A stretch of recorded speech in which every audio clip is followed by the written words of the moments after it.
Dongeng Bahasa Indonesia. Sentuh kayu.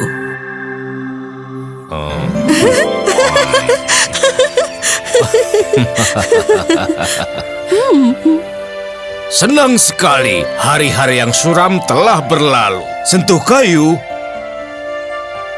Ayah, kenapa melakukan itu? Melakukan apa, anakku? Kau menyentuh meja sambil berkata, sentuh kayu. Mereka mengatakan bahwa kau tidak akan pernah bernasib sial jika kau sentuh kayu.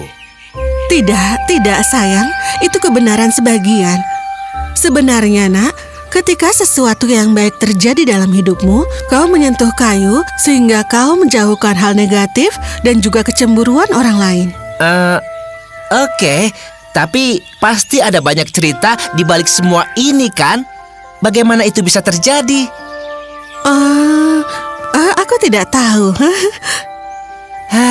Oh ya nenek, bisa kau bantu aku untuk menceritakannya? Roy, ada banyak mitos, banyak kepercayaan. Ada yang mengatakan bahwa peri hidup di pepohonan dan setiap kali sesuatu yang baik terjadi dalam hidupmu, kau berterima kasih kepada mereka dengan mengetuk batang pohon 2 kali.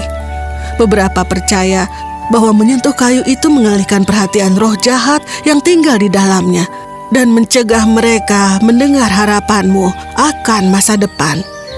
Tapi ini semua hanyalah dongeng, karena hanya sedikit yang tahu apa kisah sebenarnya di baliknya.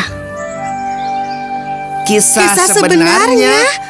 Kami ingin tahu. Baiklah. Pada suatu ketika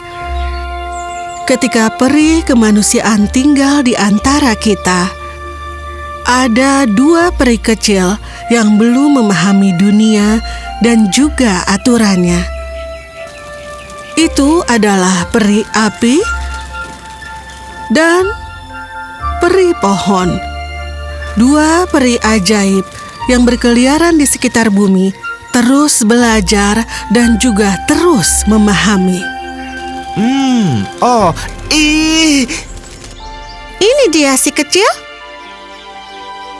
Dan entah suatu kebetulan, pada suatu hari, peri api saat melintasi sabana yang luas menemukan sebuah pohon mangga.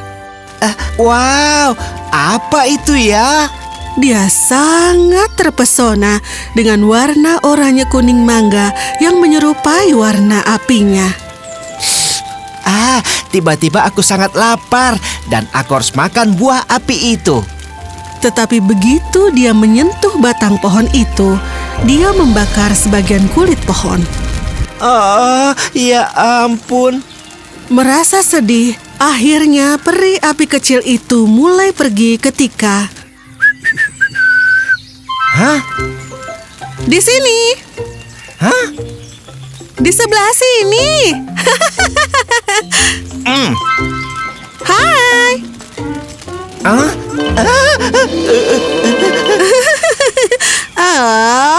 namaku Pohon.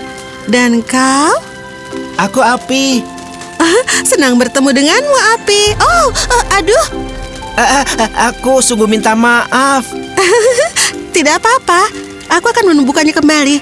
Hei, apa kau mau main bersamaku? Bermain? Iya, aku akan mengajarimu.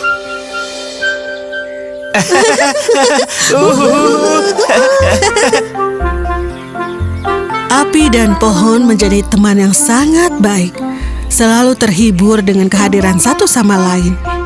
Pohon kecil yang nakal akan selalu mengolok-ngolok api yang malang, meskipun itu tidak berbahaya. Pohon, di mana kamu? Dan diam-diam, api juga menikmatinya.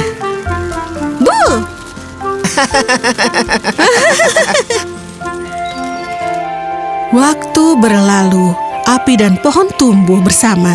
Persahabatan mereka, ikatan mereka sekarang semakin kuat. Mereka akan selalu berada di sisi satu sama lain dan bersama-sama. Mereka membantu manusia, terkadang juga membantu hewan. Dan terkadang mereka berdua juga bermalas-malasan. Api, apa yang kau pikirkan? Lihat bintang-bintangnya. Mereka sangat indah. Aku berharap bisa membawa mereka untukmu. Aku memilikimu di sisiku. Aku tidak membutuhkan bintang. Tapi jika sekali saja aku bisa mendapatkan... Hei, apa yang kau lakukan? Pohon, kemari. Apa itu? Oh, ya ampun. Bintang untukmu. Wow, kau akan memanggil mereka apa? Lalat bintang? Bukan. Akan kuberi nama Kunang-Kunang. Dan pada saat itu, Api menyadari betapa dia sangat mencintai pohon. Keduanya saling memandang di tengah kunang-kunang yang bersinar. Mereka melihat lebih dekat satu sama lain dan Api mempunyai keinginan yang sangat kuat untuk menyentuh pohon. Saat dia sudah merasa yakin akan hal itu, dia menyentuh wajah pohon. Oh tidak. Maafkan aku. Air mata mengalir dari mata pohon saat dia menatapnya, karena dia bahkan mencintai Api. Tetapi sadar bahwa cinta mereka tidak akan pernah mungkin terjadi. Tidak apa-apa, aku siap untuk terbakar dalam nyala apimu. Tidak akan. Aku tidak akan pernah melakukan itu padamu. Kita tidak akan bisa bersama. Pohon, aku akan memakanmu. Tidak. Selamat tinggal cintaku. Ingat, aku dalam mimpimu. Dan dengan itu, Api berbalik dan melompat ke udara, berubah menjadi bola api. Api, tidak, tunggu. Api. Keesokan paginya, Api terbangun dan mendapati dirinya terbaring di hutan.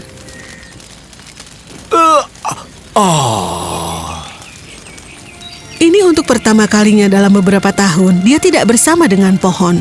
Dan dia tidak yakin bagaimana dia bisa menjalani hidupnya tanpa pohon. Tapi dia harus melakukannya. Tidak ada pilihan lain karena dia mencintainya lebih dari apapun yang pernah dia ketahui. Api berkeliaran di sekitar, melintasi hutan, mencapai pegunungan, dan juga melintasi perbatasan desa-desa kecil. Hari-hari berlalu dan kerinduannya pada pohon mulai membuatnya menjadi lemah.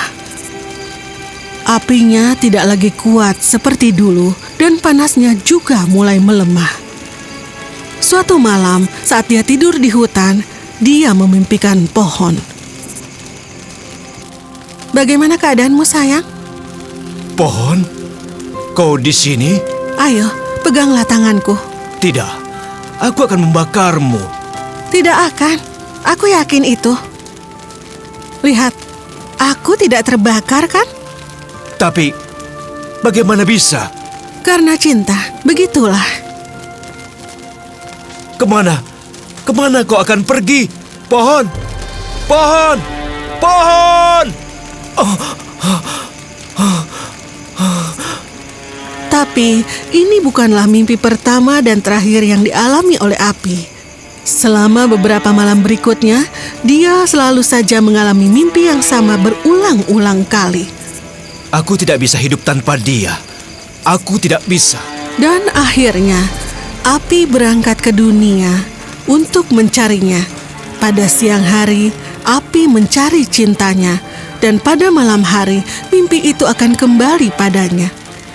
Ini berlangsung selama berhari-hari. Tetapi pohon tetap saja tidak bisa ditemukan. Hingga sesuatu yang aneh mulai berkobar di dalam diri Api. Mungkin itulah yang coba diceritakan mimpi itu padaku. Pohon itu ada di dekatku, bersembunyi di suatu tempat dan mengawasiku, menggodaku seperti masa kecil kita yang indah. Aku tahu itu kau pohon, dan jika memang mimpiku benar, maka kau tidak akan terbakar. Tapi pohon itu terbakar, dan sebelum api bisa bertindak, pohon sudah ada dalam nyala api. Keyakinan mulai tumbuh lebih kuat pada api, dan dia mulai pergi menyentuh segala sesuatu yang terbuat dari pohon untuk menemukan apakah cintanya bersembunyi di dalamnya dan mengujinya. Dia menyentuh batang kayu yang disimpan oleh tukang kayu dan membakarnya. Dia menyentuh roda kayu seorang petani dan juga membakarnya. Sedikit demi sedikit, keyakinan itu berubah mendorongnya menuju kegilaan. Yang dia inginkan hanyalah berdamai dengan cintanya.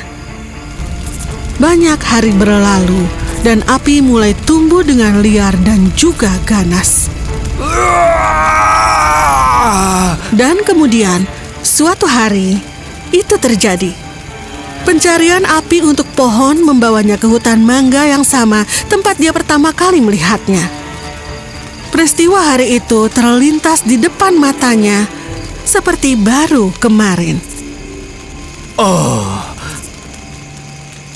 Tiba-tiba, di sini. Di sini. Pohon? Pohon! Halo, cintaku. Pohon, aku sangat senang bertemu denganmu, cintaku. Aku sudah lama menunggu saat seperti ini. Kau adalah kebahagiaan diriku. Dan kau adalah milikku. Ayo, peganglah tanganku. Bagaimana jika aku membakarmu? Aku takut kehilangan momen seperti ini. Kehilangan dirimu dan kebahagiaan yang telah aku dapatkan setelah sekian lama. Itu tidak akan. Pegang tanganku dan katakan, sentuh kayu saat kau melakukannya. Dan momen itu akan bersamamu selamanya. Aku akan bersamamu selamanya. Api merasa tidak yakin, tetapi ingin untuk memegang tangan pohon, mengambil tangan pohon ke dalam tangannya. Tidak terjadi apa-apa. Oh, sayangku, aku sangat mencintaimu. Keduanya akhirnya berpelukan untuk sesaat. Dan kemudian alam yang sama untuk manusia dan malaikat mulai bertindak. Apa? Tidak! Tidak! Tidak! Pohon? Yakinlah. Tidak! Kenapa kau melakukan ini? Kenapa kau beritahu aku semua akan baik-baik saja? Karena api membakar kayu, dan itu adalah hukum alam. Itu adalah takdirku. Ingat ketika aku memberitahumu bahwa aku siap terbakar dalam nyala apimu? Dan ini adalah saatnya. Pohon! Tidak! Hidup ini tanpa dirimu tidak akan ada artinya. Api membakar kayu, itulah aturan alam. Tetapi ketika tidak ada lagi kayu untuk dibakar, api pun ikut binasa. Itu juga adalah aturan dari alam. Sabana kembali sunyi saat bara api yang sekarat perlahan-lahan menyusut dan menyatu dengan kegelapan. Hanya menyisakan asap sebagai sisa-sisa cinta antara pohon dan juga api. Dan sekarang keduanya menyatu menjadi satu. Tapi jangan khawatir, api dan pohon masih ada di dunia seperti yang diinginkan oleh alam. Dan dikatakan bahwa ada api di seluruh hati kita. Dan setiap kali kita bahagia dan berharap tentang sesuatu, peri api di dalam diri kita akan menyala. Dan dia akan mencari peri pohon kesayangannya untuk memegang tangannya dengan harapan tidak ada yang akan merusaknya saat ini. Dan itulah mengapa kita mengatakan sentuh kayu secara naluriah agar itu tidak merusak momennya. Tamat.